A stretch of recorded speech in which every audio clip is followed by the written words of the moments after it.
and after closing it, you see the staircase again in front of you. Now at this moment, if you like to continue resting. That corner one time, one of my students lost control of the vehicle and I had to hit the brakes and grab the steering wheel before she hit the curb.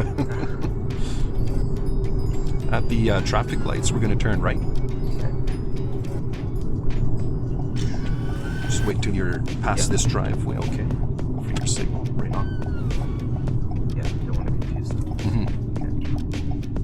Okay. So full stop. Yes.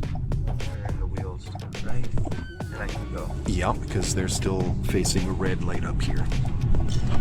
2 left lane changes. Nice and easy.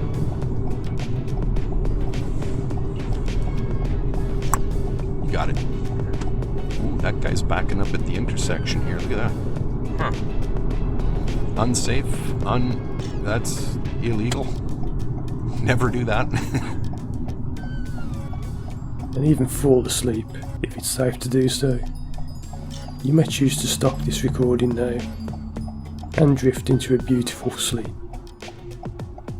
But if you like to come back round to your normal conscious awareness, we're now going to walk up this staircase.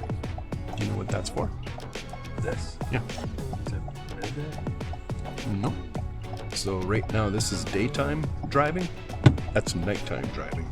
Oh. It dims the glare from the headlights behind you at That's nighttime. cool. And that's daytime.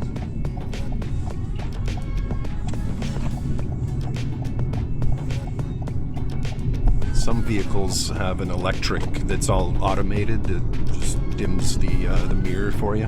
Huh. Just ghosts everything out. I'm like it's magic. I don't know. It doesn't make sense to me.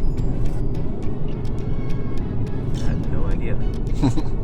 So like most vehicles have this? Every vehicle has it, yeah. Wow. Yeah, right in this little lane.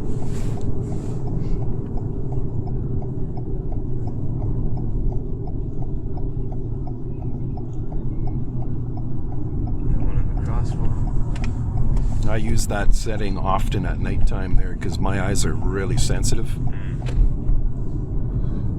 I don't like driving at night.